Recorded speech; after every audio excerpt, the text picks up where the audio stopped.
Taxi boss Simphiwe Gabs Mtshala says he believes that his arrest is politically motivated.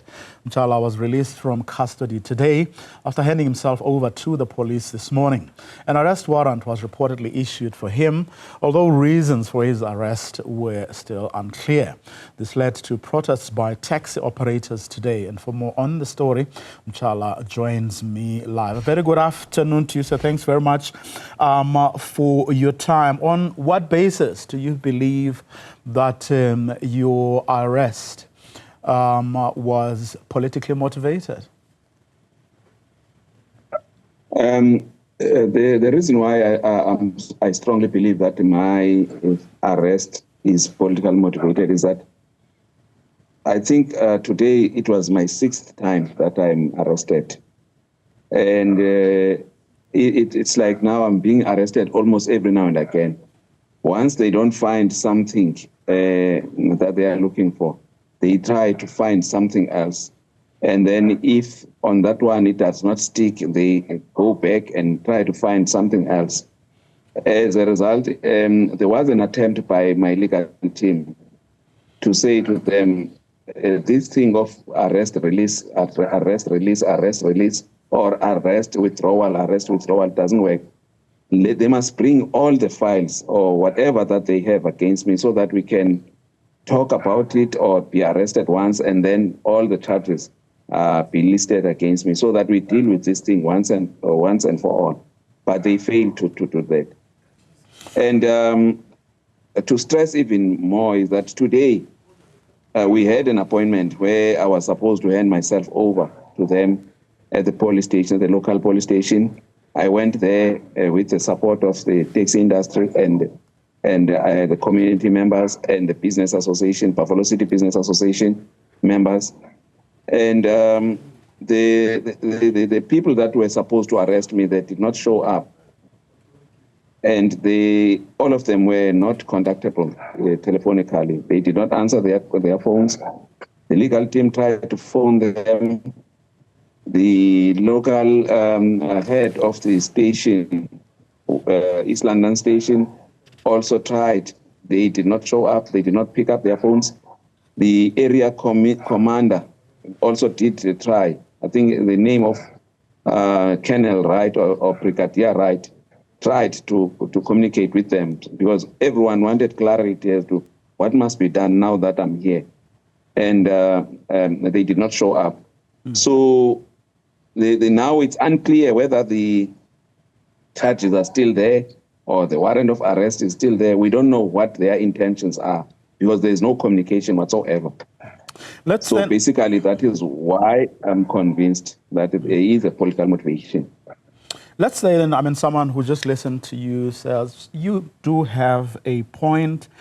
You get arrested, you get detained, and police don't cooperate in spite of arrangements that would have been made. Why, though, do you think someone or politicians have an issue with you? What have you done, or what do you suspect are the reasons why this has been happening to you? The reason why I have my suspicions is as follows. I'm a taxi operator. I'm a taxi owner based in Buffalo City. I'm a provincial leader of Santaco in the province, in the Eastern Cape. But be that as it may, over and above that, I'm the owner of a private security company. And that pushed me now to participate in the local business in terms of the area where I'm residing, which is Buffalo City. And that led to a formation of a Buffalo City Business Association, which I am the president of. Now, I think there are fears that I am tapping into the toes of politicians who happen to be the beneficiaries of the value chain in the Buffalo City area, where my stance says that 80% of Buffalo City economy and value chain is not for Buffalo City business people.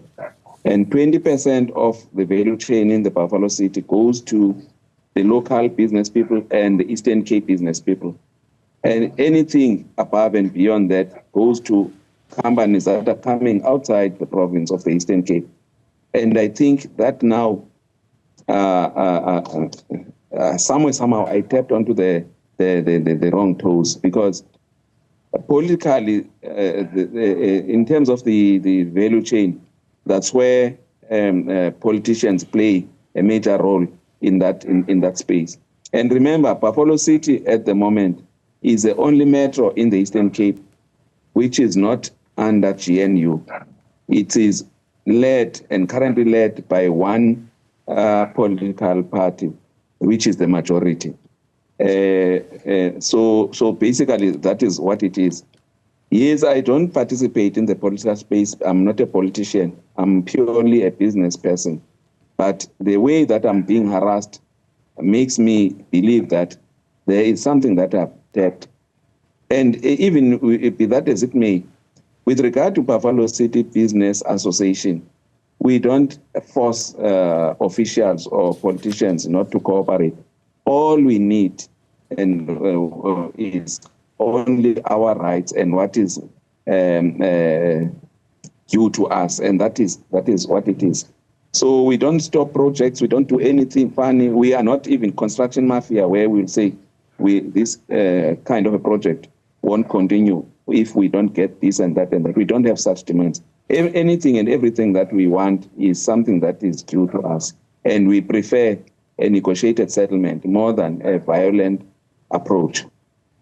In fact, I'm glad you went there, because that's where I was going, where you mentioned the construction mafia, because often the mention of the construction mafia often goes with the allegations that they are extorting and they want percentages of the work that needs to be done, or the money that accrues to people who do the actual work. Have you at any point made any demands about portions of the work or monies going to you or your members or associates? Have you made such?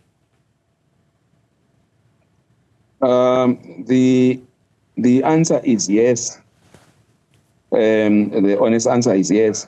But the demands that are made, hence I've said, it's something that is a negotiated approach, because I'm not into construction that much.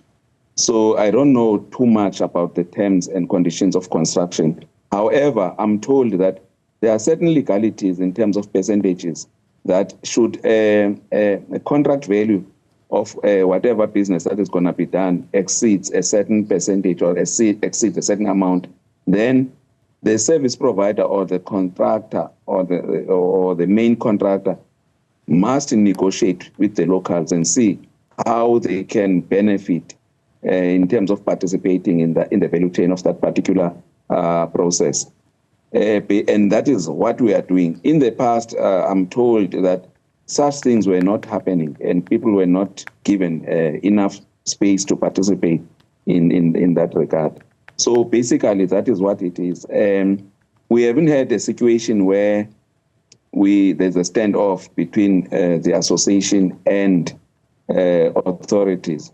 The association normally makes an intervention where there's a standoff between a local business forum. Remember, there are local business forums that are based, that are ward-based. Those are the people that normally make these demands. And us as the association make an intervention to come up with an amicable solution so that anything else is resolved without closing sites or anything that is action related. But you are not an extortionist? No, I am not an extortionist with a big no. In this sense, when at the moment the word extortion is being misused and abused.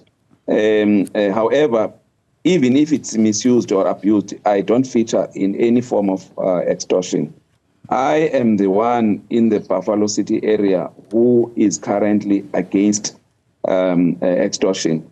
There are guys that will normally come from outside, either from Cape Town, Mthatha, Port Elizabeth, etc., who come to East London to try and do this thing they call protection fee.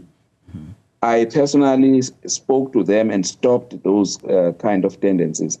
As a result, in East London and in the Buffalo City area, it's very minimal to have people that are being extorted in a form of protection fees. I am not saying it's 0%, but there are chance takers here and there who normally do that. And this thing of extortion also leads to kidnappings as well, because if people are not cooperating, the guys will kidnap them. So personally, I am not participating in extortion. I am firm and against extortion of any form. And you are saying you've played a role in trying to curb that tendency? Yes. It's proven. Let me put it that way. I have proof, and I have people that I have assisted against that. I have people that I have resolved their issues who were being extorted. Talk to me about your relationship with Yake Kwinana, the former SAA board member, who has also been in the news in the past week. Mrs. Yake Kwinana is my client. Remember, I said earlier on, I own a security company. She approached me 6-7 months ago with a land issue. Battling with lead invaders in her farm, and then she told me how she suffered for a couple of years battling to get rid of them on her farm.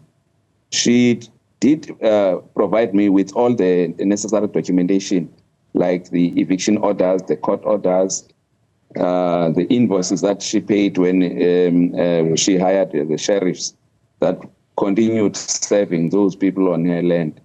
And then I was contracted then by her to protect her first. The terms and condition was when she visits her farm or her land, I need to provide protection.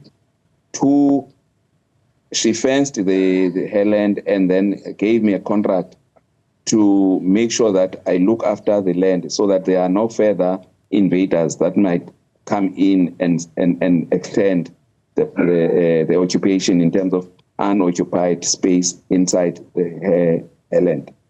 So that is how we relate. From what you know, I have been able to establish why have these people invaded her farm. Is it a question of desperate people who found land or a place where they can stay, or is there something bigger to it?